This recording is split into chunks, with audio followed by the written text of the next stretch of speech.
wabarakatuh.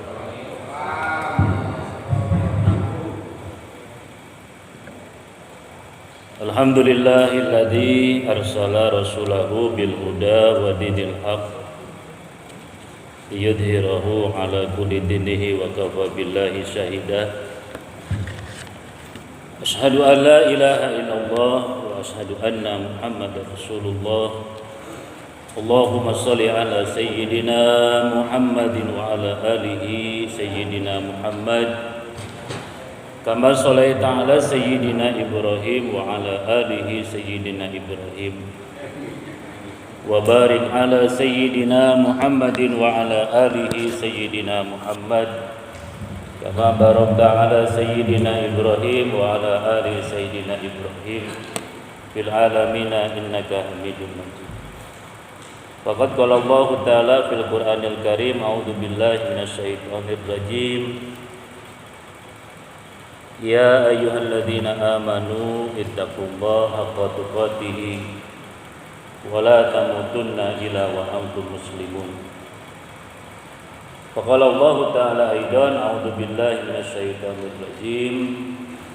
Walau anna ahlal qura amanu wattaqau lafatahna alaihim barakatin minas samaa'i wa in kazzabu fa akhadnahum bima kanu yaksibun. Shadaqallahu adzim.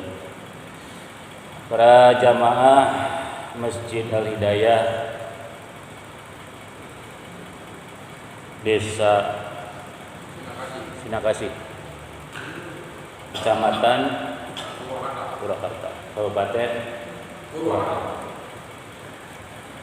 Alhamdulillah wa syukurillah atas izin Allah Subhanahu wa taala pada malam ini kita bisa berkumpul di rumahnya Allah Subhanahu wa taala di Masjid Al-Hidayah dalam rangka melaksanakan salah satu kewajiban kita, yaitu tolab. Tolab itu bahasa Arab. Bahasa kitanya mencari. Jadi kewajiban itu mencari. Jadi yang wajibnya itu mencari, bukan dapat, Pak. Jadi yang wajib itu mencari. Jadi kalau ngaji hese bisa, wajar. Karena memang perintahnya juga mencari. Jadi faridoh wajib hukum cari, tidak ada batasnya. Jadi nggak ada batas ngaji. Saya mah sekolot, ya. Sampai nanti masuk yang lah.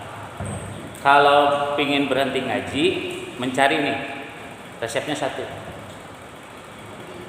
mau nggak selesai, tidak ada kewajiban.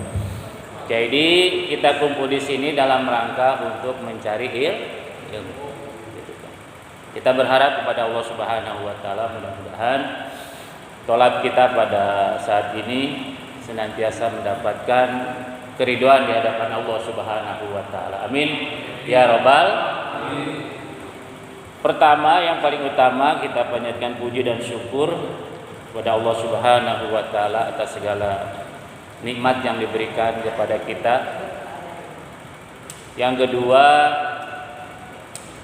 terus-menerus kita memberikan sholawat dan salam kepada junjungan kita, panglima kita, pemimpin kita, uswah kita, yaitu Habibana wa Nabiyana wa Maulana Muhammad Sallallahu Alaihi Wasallam. Semua untuk keluarganya, semua untuk sahabatnya, dan para tabi'innya hingga hari kiamat.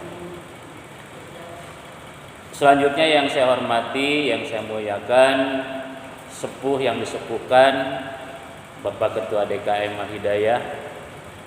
Yang saya hormati juga pengurus DKM Al-Hidayah, para guru-guru, para alim ulama, para ustadz, para kiai, para jamaah, ibu-ibu yang saya juga hormati, rekan-rekan, para adik-adik semuanya yang sama-sama saya hormati. Mudah-mudahan pengajian pada sore hari ini atau saat ini kita semua memohon kepada Allah Subhanahu wa taala pulangnya dari pengajian ini, pertama mudah-mudahan kita bisa mendapatkan ilmu manfaat, maslahat. Amin gitu, bulan saya diciptakan. katirisan merenya. Mudah-mudahan pulang dari sini kita bisa mendapatkan ilmu manfaat. Perlu dikeprek lah kata. Manfaat itu maksudnya bisa langsung digunain.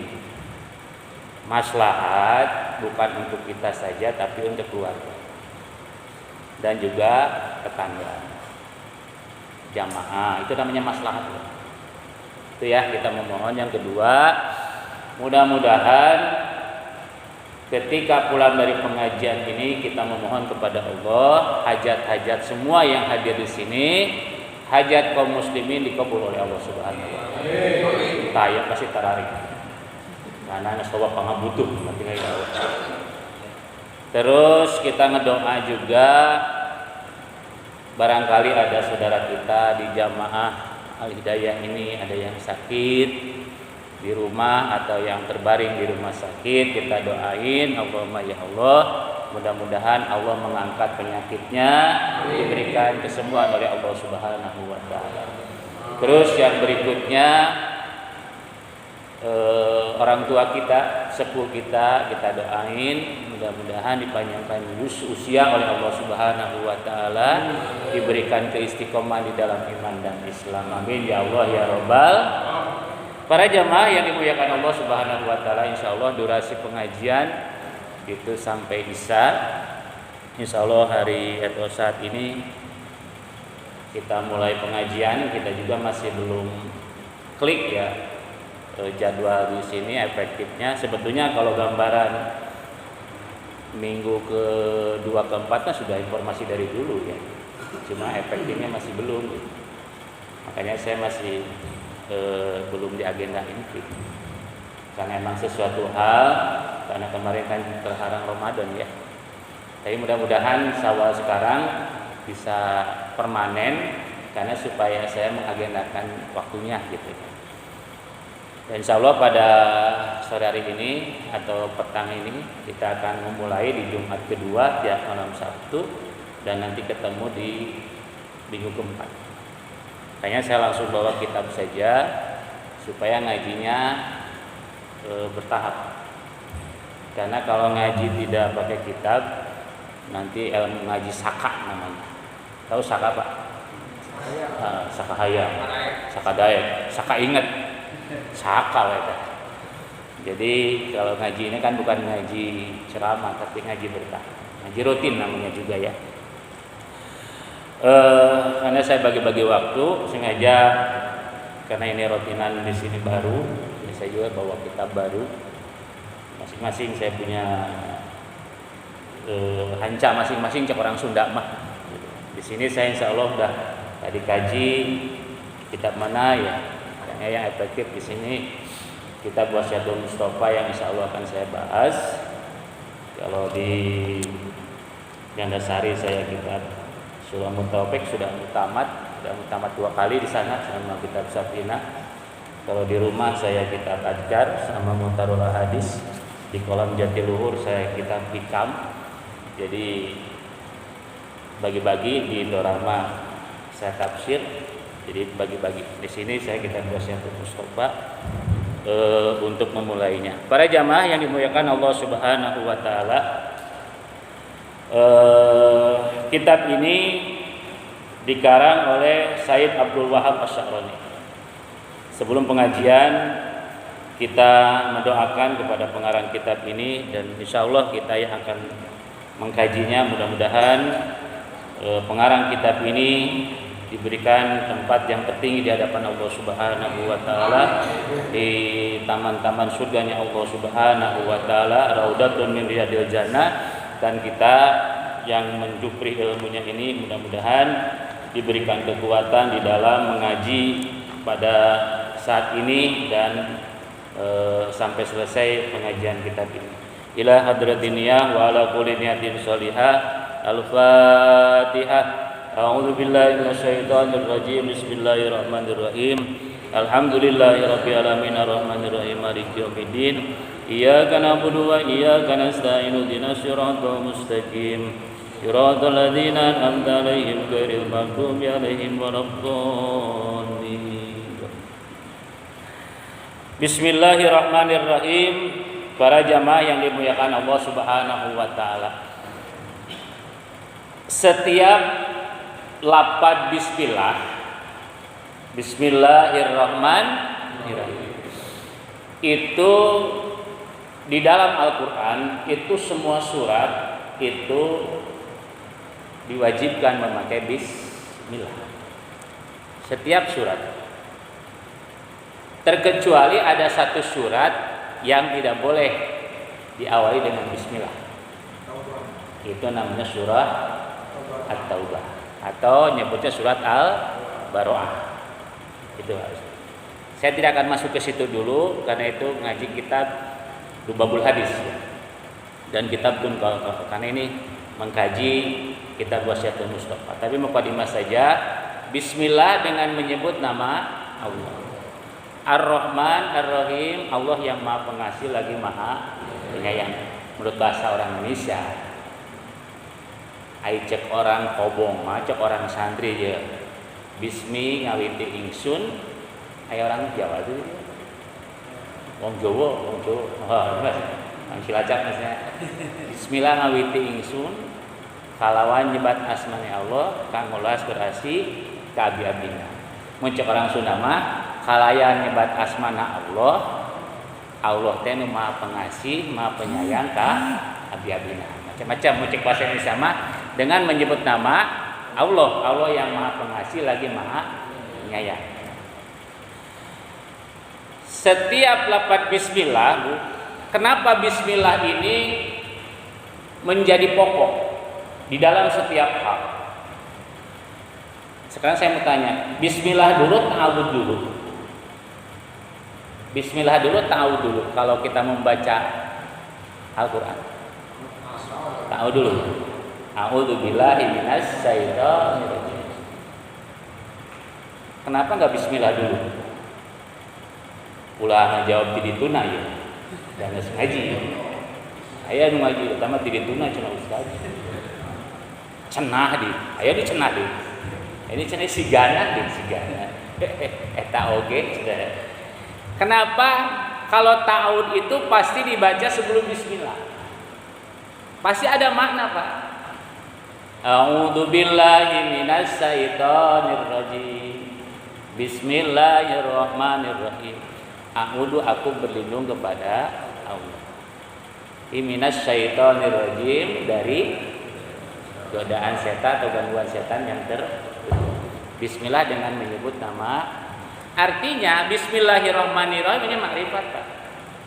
Menyebut asma Allah. Ini lafaz makrifat, Pak. Lafaz kesucian. Kalau dalam ilmu tasawuf.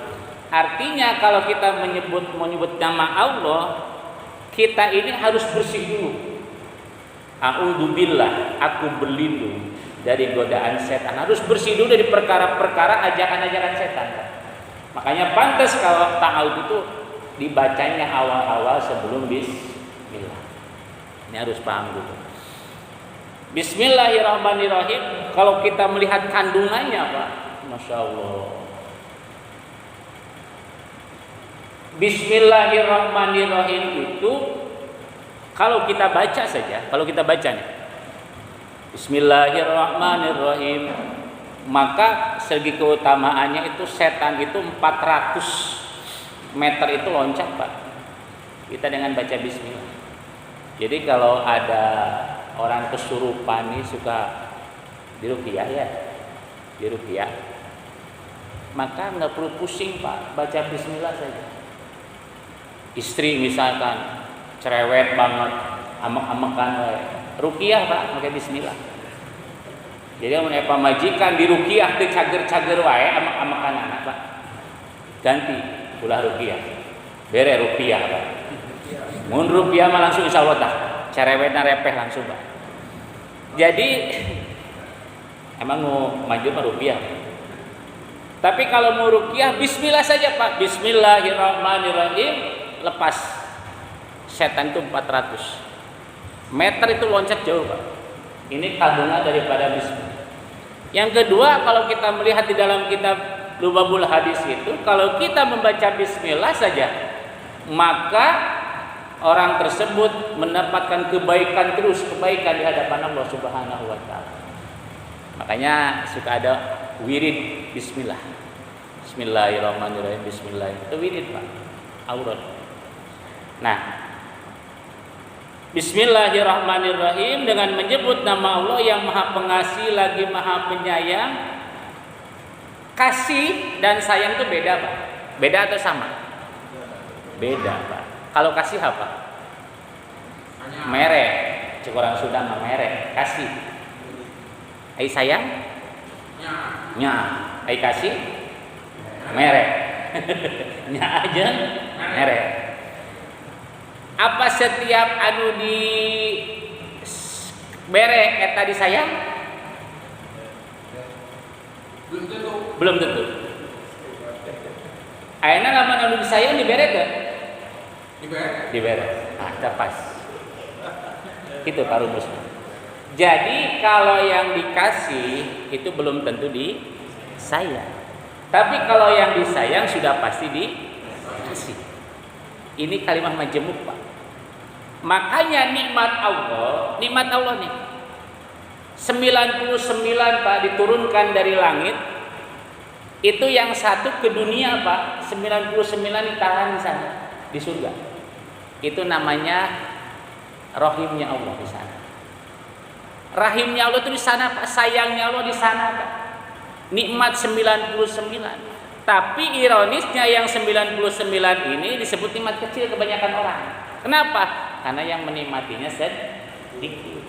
Tapi yang satu ini walaupun nikmat cuma satu disebut nikmat gede karena banyak orang yang mengkonsumtifnya. Ya, kasihnya Allah ini. Semua dikasih, Pak. Di dunia punten. Yang enggak sholat dikasih enggak? Dikasih. Nutus sholat? Dikasih. Maling dikasih tuh? Dikasih. Nutara tahajud diberi tuh? Diberi. Malah lebih benar. Orang Islam dikasih. Yang bukan orang Islam? Kasih. Coba. Nu puasa dikasih tuh? Nu puasa? Nu teu puasa? Nu durhaka? Pokoknya lebih beunghar bah. Mantap di dunia bukan untuk tempat bagi orang Islam itu bukan untuk mencari kekayaan, bukan. Kita itu lebih cerdas lihatnya yang di sana, Pak. Sayangnya Allah, Pak, yang kita kejar itu. Kalau ini cuma sementara, jangan kejebak dengan yang satu nikmat ini. Bismillah, Allah yang Maha Pengasih, Ar-Rahman, Ar-Rahim. Kita yang kejar di sana. Makanya ketika kita mempelajari agama itu biar umat Islam itu cerdas. Mana yang harus kita kejar? Kejarlah akhiratmu, maka dunia akan mengikuti. Abi bayin harus ka Bapak. Lamun melak pare, Pak. Melak pare ya. Kira-kira eta di sawah teh. Aya tututan moal. Aya. Selain pare anu jadi di sawah naon, Pak?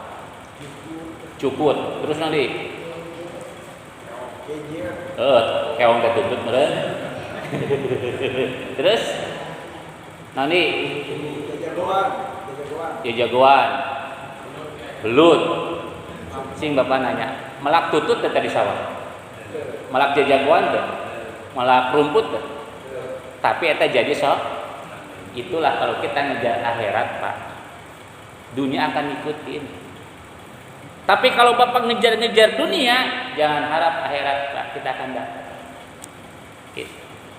Jadi inilah sebetulnya yang harus kita cerdas melihat hidup di alam dunia itu seperti apa sih yang harus kita lakukan. Bismillahirrahmanirrahim. Allah yang Maha Pengasih lagi yang Maha Penyayang. Kita kejar disayang sama Allah juga dikasih sama Allah. Itu yang harus cerdas. Ulah milih akhirat mungkul di dunia kiri salah oke gitu kan. Terus we salat mungkul gawe henteu nyari bae gitu. Tetap kita ngejar akhirat tapi dunia juga tetap kita kejar. Tetapi jangan kejebak. Kita mengejar dunia, akhirat kita lupakan, ini yang masalah. Alhamdulillahirabbil alamin. Alhamdulillah utawi jenis puji kang papat iku lillahi rabbil alamin. Rabbil alamin Allah yang merajai seluruh alam. Alhamdulillah segalanya, artinya segala itu semuanya, segalanya puji. Artinya di sini yang punya hak menerima puji itu Allah semata, Pak. Tidak ada yang lain. Jadi kalau ada makhluk yang ingin dipuji, itu masalah besar, Pak. Kamu gagah, kamu pinter, kamu anu. Nena ngejawab, siapa dulu? Aku gitu loh. Karena puji ini milik Allah, ketika dipuji, alhamdulillah, kembalikan. Alhamdulillah, barokah di Allah. Itu, Pak. Semua milik Allah. Puji itu milik Allah. Bahkan para santri itu suka mendefinisikan al-qadim al-qadim, al-qadim al-hadis, al-hadis al-hadis, al-hadis al-qadim. Puji itu ada 4. Qadim al-qadim, qadim al-hadis, al-hadis al-hadis, al-hadis al-qadim. Dari awal ke yang awal, dari awal ke yang baru ke yang baru, yang baru lagi ke yang awal. Itu bahasanya panjang. Puji ini milik Allah Subhanahu wa taala. Kita tidak punya hak untuk dipuji. Nah, biar kita terbuka selaku manusia, jangan sampai kita merasa bangga kalau dipuji. Hebat ya si anu mah. Masya Allah, kerja di anu bisa gini. Iyalah, aku kan tiap malam ngeprotein terus. Istri aku kan bisnis terus, udah hilang Pak Allahnya tuh. Bagi orang yang sudah tahu tentang agama, hati-hati. Alhamdulillahirabbil alamin, ini semua adalah karunia Allah. Ini atas pemberian Allah. Allah yang Maha memberikan kepada kita. Itu namanya orang sudah memahami. Alhamdulillah, segala puji semuanya, Pak. Puji milik Allah. Kita tidak punya hak untuk dipuji. Dan Allah itu adalah Rabbul Alamin. Rabb di sini sifatnya rububiyah. Artinya rububiyah itu apa? Yang menguasai, yang mengatur, yang mempunyai. Rabbil Alamin. Alamin jamak, artinya seluruh alam. Artinya alam itu bukan satu, banyak. Alamin jamak. Rabb rububiyah artinya apa? Menguasai. Sekarang ini di Indorama itu yang punya pabrik itu Mr. Amir. Dia kan yang punya apa ya? Yang punya big boss. Tapi dia ngurus nggak? Enggak kan?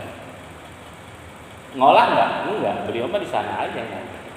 Tapi kalau Allah rububiyah, mengurus alam, mempunyai yang ngurus, yang ngatur, segala-galanya itu Allah. Kalau Pak Ustadz misalnya punya perusahaan, big bossnya, ya hanya punya saja, yang ngerjain siapa?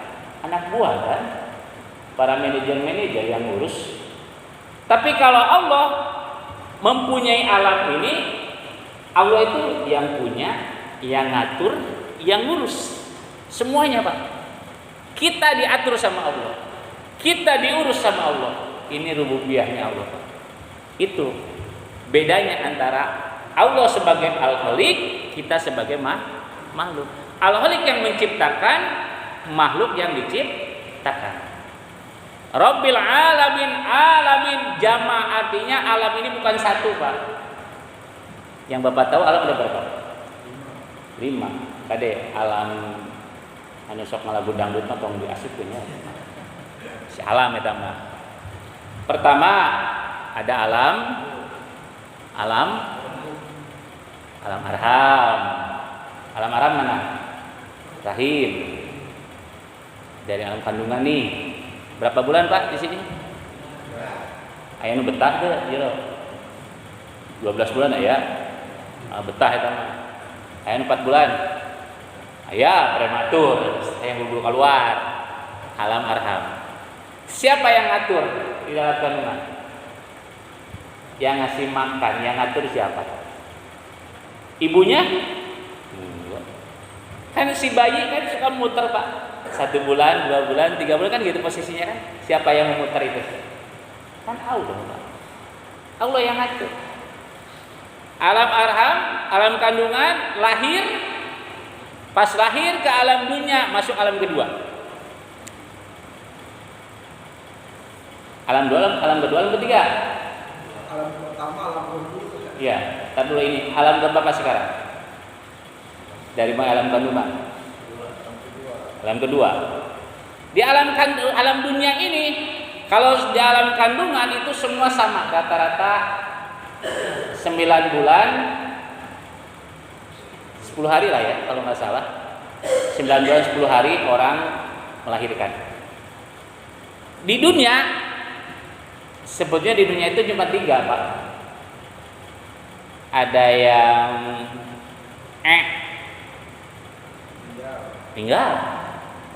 Ada yang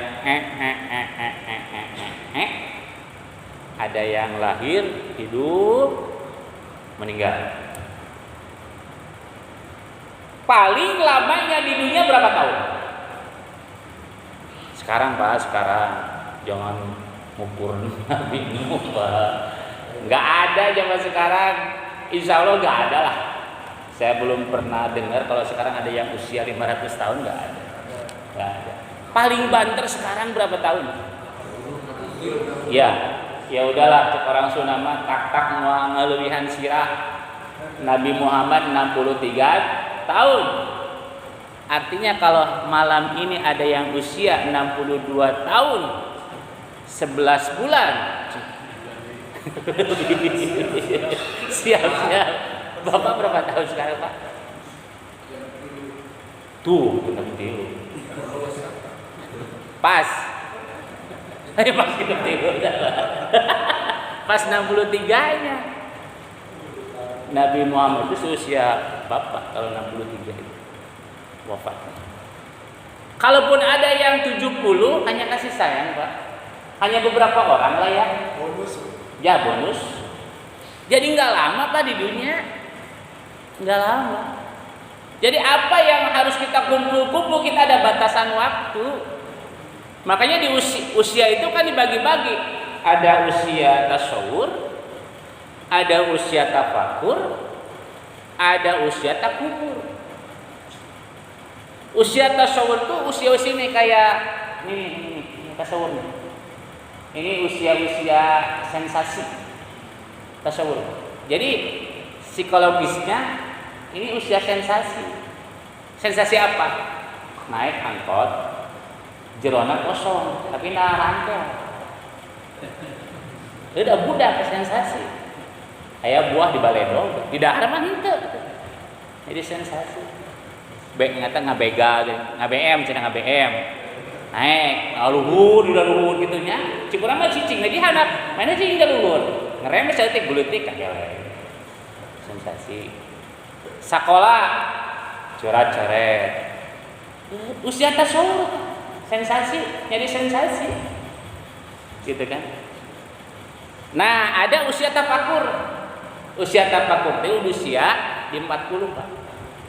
Jadi usia 40 itu sampai usia 60 tuh tafakur.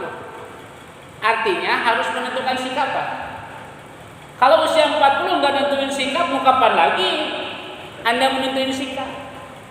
Jadi posisi istiqomah di usia 40. Anda mau di mana? Mau istiqomah jadi pekerja, istiqomah jadi seorang penceramah, istiqomah jadi seorang pedagang. Ini harus ditentuin di 40.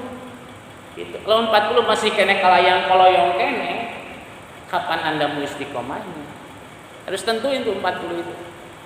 Nah, di usia 50-60 itu udah masa usia takubur, Pak. Jadi takubur itu waktuna mempersiapkan secara punten Pak ya, secara syariat. Secara syariatnya kudu mempersiapkan segala-galanya. Kenapa? Secara fisik sudah memberikan ciri semua. Karena dulu juga pernah salah satu nabi itu punya CS dengan malaikat Ijroil, kalau mau mencabut nyawa saya, tolong kasih tahu ya tanda-tandanya. Enak lama-lama langsung dicabut. Ngambek Pak, kan Nabi tak malaikat Israil teh Pak, teu komitmen maneh jeung babaturan ge. Jojo dimautkeun ya saya. Kan janjinya kasih ciri. Kata malaikat Israil, kan aku udah kasih ciri, Allah udah kasih ciri. Apa? Itu rambutmu. Asalnya apa? Hitam. Sekarang apa? Putih. Itu ciri. Kan gitu. Mata dulu normal, sekarang penglihatannya iya. Ini sudah jadi ciri-ciri, semua ciri sudah ada dalam diri kita. Nah, disinilah setelah alam kubur, setelah alam dunia ini selesai, kita akan masuk ke mana? Alam kubur. Alam kubur ini, Pak, alam di mana kita ini akan mengakhiri yang namanya sebuah kewajiban-kewajiban kepada Allah. Ibadah di sana sudah tidak ada kewajiban lagi. Sholat tidak, zakat itu, haji itu, puasa juga. Di sana adalah kita ini akan mengalami sebuah proses kehidupan. Di sana itu kehidupan. Benar gitu Ustaz, itu ya kehidupan. Kalau Bapak nggak percaya, survei membuktikan tidak ada yang namanya jelema anu dikubur harudang deui. Baretah begitu, Pak. Di sana itu alam, Pak. Proses kehidupan di sana yang pertama yang akan terjadi adalah yang disebut dengan lamatul kubur. Himpitan kubur, Pak, di sana itu. Pertama kan dihimpit dulu. Yang kedua adalah su'alul kubur, persoalan kubur. Yang ketiga makaruruh. Ruh ini akan diminta pertanggungjawabannya. Di sana kehidupan selamanya. Sampai kapan batasnya? Sampai datangnya hari kiamat. Baru dah setelah alam kubur kita akan masuk alam akhirat. Alam akhirat itu apa? Alam di mana untuk menyelesaikan semua permasalahan-permasalahan yang belum selesai waktu di dunia. Makanya Rasul dulu menyampaikan dalam kitab Mutlaq Hadis itu ada kalimat, wahai para sahabat, kamu tahukah siapa orang yang muflis? Sahabat menjawab, yang muflis itu adalah orang yang tidak punya harta, yang tidak punya kekayaan. Kata Rasulullah, bukan orang itu.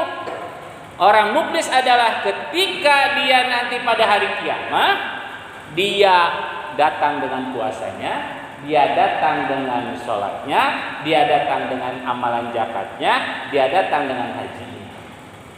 Tetapi amalan segitu banyak, dia waktu di dunia, satu, pernah menyakiti orang, tapi belum meminta maaf, belum dihalalkan.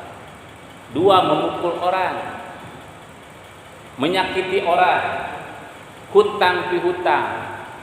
Kalau ini belum diselesaikan waktu di dunia, ketika dia meninggal dunia, maka amalan-amalan puasa, zakat dan hajinya itu dikasihkan kepadanya. Kalau seandainya tidak cukup amalan-amalan haji dan puasa ini untuk membayar hutangnya, sakit hatinya, maka dosa si ini nih yang disakitkan ini dikasihkan kepada orang yang punya amalan puasa ini. Makanya dia disebut orang yang rugi, bangkrut. Makanya kenapa kalau mau meninggal dunia, ketika meninggal dunia itu suka ada yang namanya upacara pemberangkatan jenazah. Itu maksudnya biar kita minta halalnya. Pertama adalah kepada jamaah yang hadir, apabila si fulan bin fulan almarhumah semasa hidupnya ada hutang pihutang, dikuasakan. Selesai itu, kuasakan ke keluarganya. Kalau ada dosa perdosaan, minta halalnya, tolong dimaafkan. Itu makanya sudah ada pemberangkatan jenazah itu di situ maksudnya. Biar si mayit itu ke sana itu tidak punya beban berat, takut jadi orang bangkrut, orang rugi. Nah, inilah proses alam. Allah yang atur, Pak. Alam dunia, alam kubur, alam air sampai nanti alam akhirat, sampai nanti ujungnya surga dan neraka. Semua dari awal sampai akhir itu semua adalah Allah yang menguasai, Allah yang ngatur, Allah yang segala-galanya katakanlah merajai. Ini makna Rabbil alamin. Alhamdulillah wassalatu wassalamu, salawat dan salam. Ini hati-hati. Saya dengan santri zaman sekarang itu kan kebanyakan suka mentafsirkan secara lugawi, Pak. Salawat dan salam. Artinya kalau dalam bahasa Indonesia ini apa? Rahmat dan keselamatan.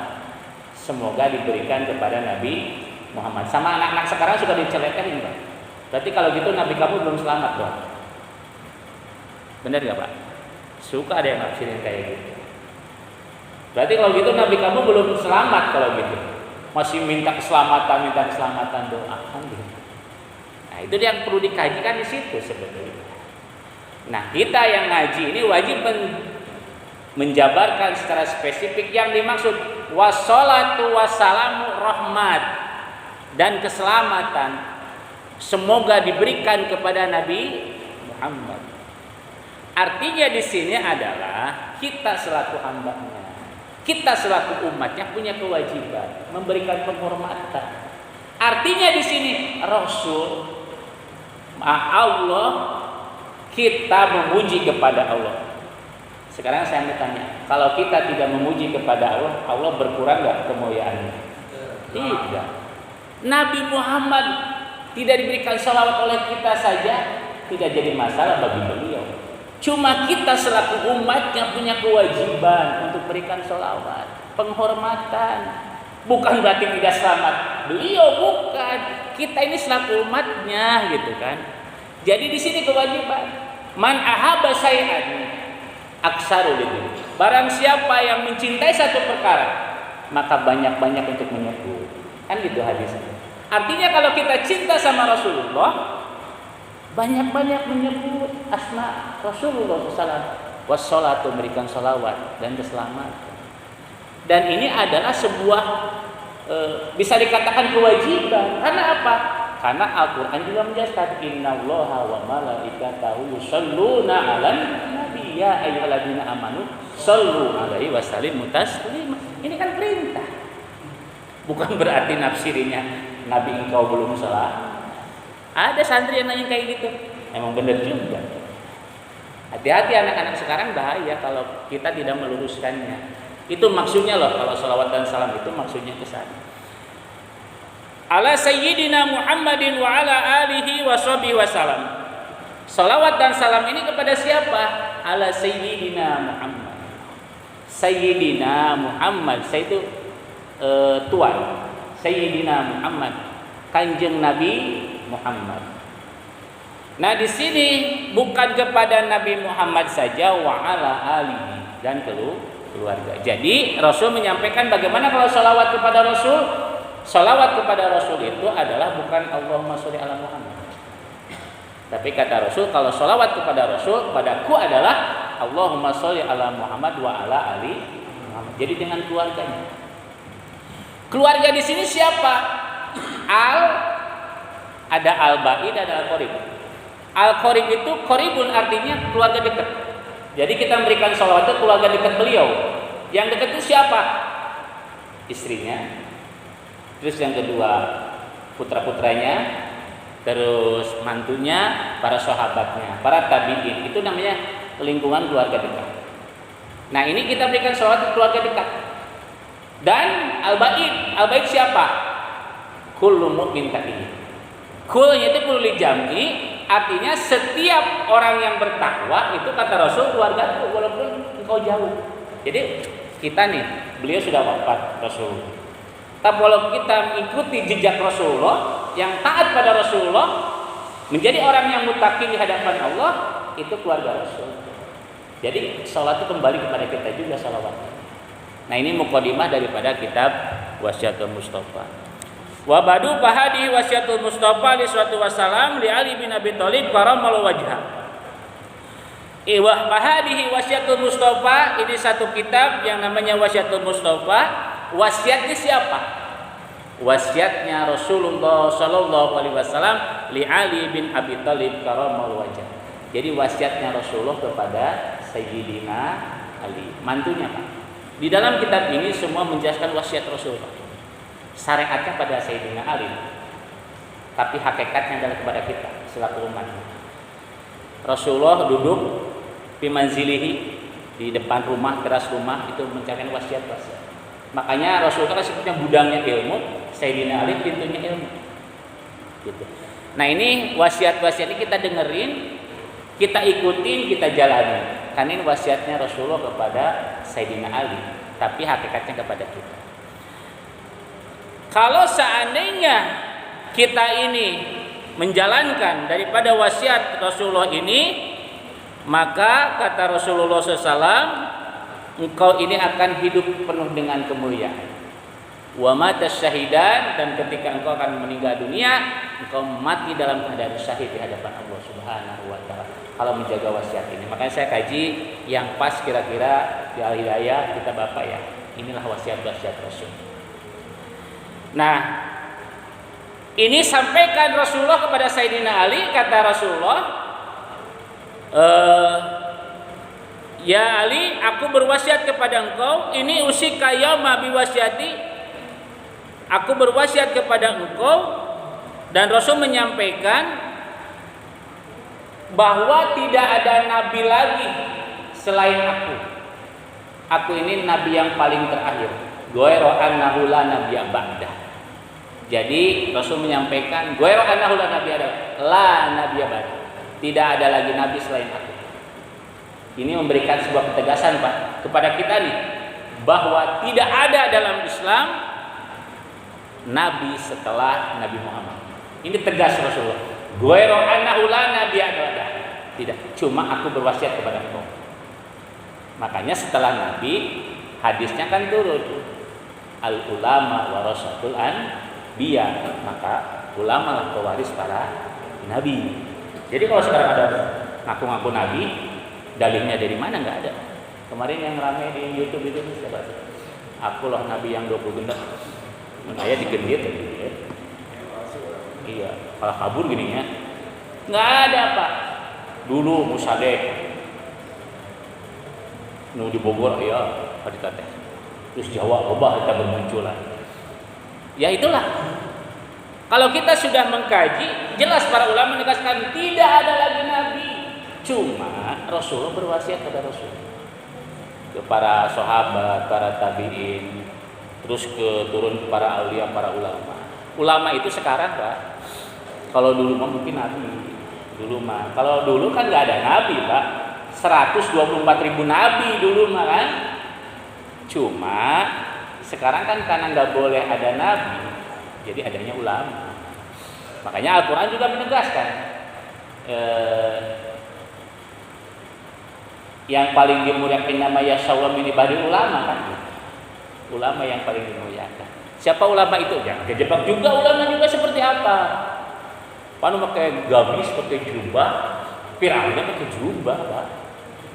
Abu Lahab pakai gamis, ulah kejebak ke gamis, Pak. Nah, tapi itu syiar Islam juga bisa dipakai. Tapi yang ulama itu siapa? Ma asobaka min musibati labinilah. Tuh definisi ulama Pak. Ma asobaka min, orang biasa-biasa saja kalau sudah punya prinsip dalam hidup kayak gitu, orang alim tuh. Ma asobaka min musibatin illa bin, segala sesuatu yang terjadi pada dirinya itu atas kehendaknya. Itu orang keilmuannya di situ Pak. Kehendak Allah. Kita jalani istiqomah ibadah itu lama Pak.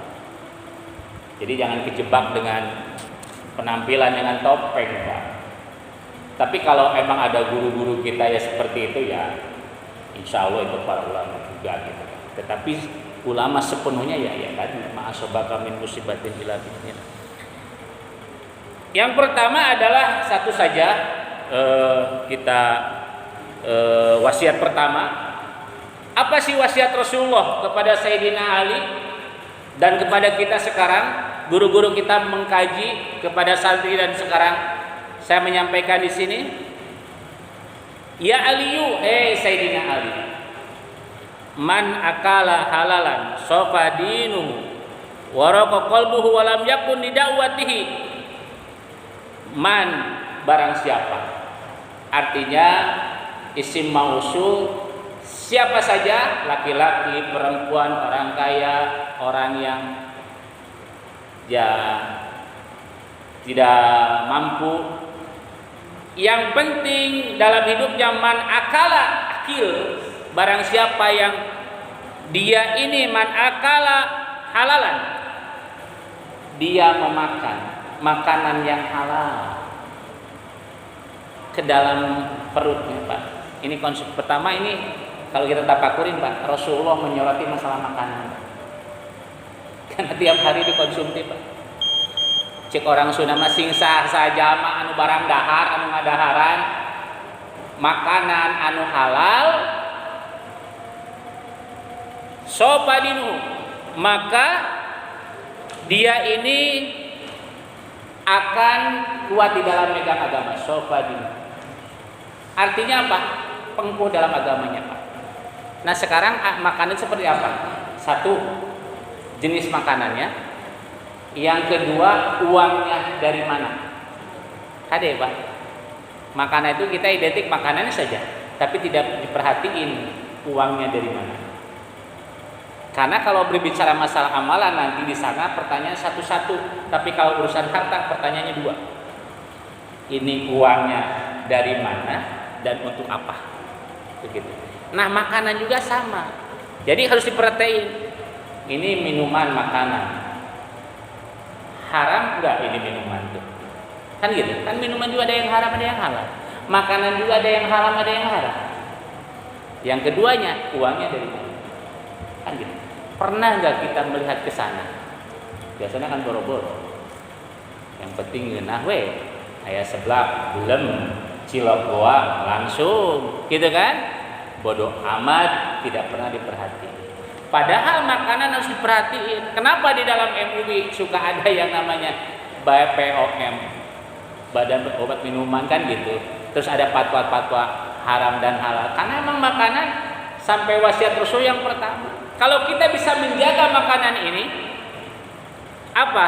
Akan menjadi pengaruh, Pak, dalam diri. Sofadinu, kuat agamanya.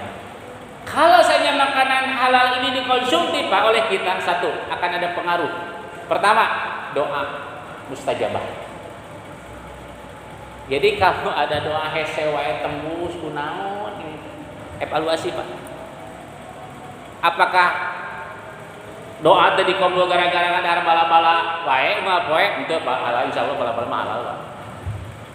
Gehu mah poe insyaallah halal lah gehu mah. Tapi di tapakuran barangkali uangnya, bukan makanannya. Uangnya halal punten, dibeli minuman keras. Uangnya dari kerja, tapi pakai minuman keras, ya masalah. Sekarang uangnya halal, uangnya haram, dibeliin soto, ya masalah sotonya, Pak. Itu, jadi harus ingat dua.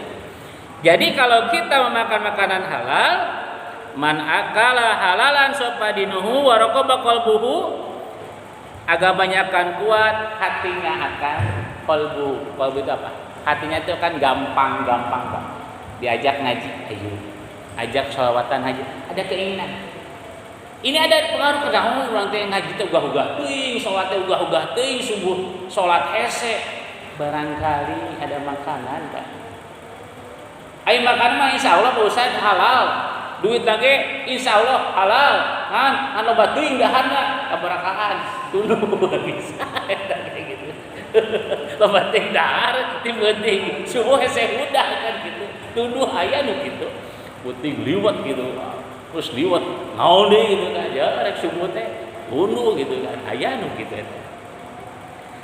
Nah, walam yakun didawatihi, walam yakun tidak ada yang menghalangi doanya dengan Allah Subhanahu wa taala.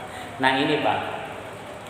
Ketika kita ingin mendapatkan ketenangan hati, doa-doa tidak ada yang menghalangi, hijab akan hilang, maka salah satunya adalah jagalah makanan. Pertama adalah jenis makanan itu sendiri, yang kedua adalah uang untuk membeli makanan itu sendiri harus kita tahu. Para jamaah yang dimuliakan Allah Subhanahu wa taala, kesimpulan daripada pengajian ini pertama adalah ini kitab Wasiatul Mustafa wasiatnya Rasulullah kepada Sayyidina Ali yang notabene sahabat Rasul dan juga sebagai mantunya Rasulullah. Hakikatnya kepada Sayyidina Ali, tapi syariatnya kepada kita selaku umatnya. Rasulullah sayang kepada kita selaku umatnya, makanya beliau berwasiat. Kalau kita bisa menjalankan seluruh wasiat Rasulullah, ini hadis-hadis Rasul ya, maka kita ini hidup akan dalam kemuliaan. Dan ketika meninggal dunia wa mata syahidan, kita meninggal dunia dalam keadaan syahid di hadapan Allah Subhanahu wa taala. Itu saja mungkin pertemuan pada malam ini sebagai mukadimah. Insyaallah kita akan dilanjutkan di pertemuan yang akan datang. Mudah-mudahan ada hikmah dan manfaatnya, khusus bagi diri pribadi saya, umumnya bagi jamaah semuanya. Itu saja mungkin, saya kira cukup. Atau mungkin ada yang mau disampaikan, ditanyakan? Cukup? Ya. Karena menurut kiai saya tidak boleh bertanya kalau sudah ngerti gitu. Jadi, dan saya juga tidak boleh menerangkan kepada jamaah kalau jamaah sudah ngerti juga begitu. Itu saja. Mohon maaf atas segala kekurangan. Usikum wa nafsi bittaqwallah. Wassalamualaikum warahmatullahi wabarakatuh.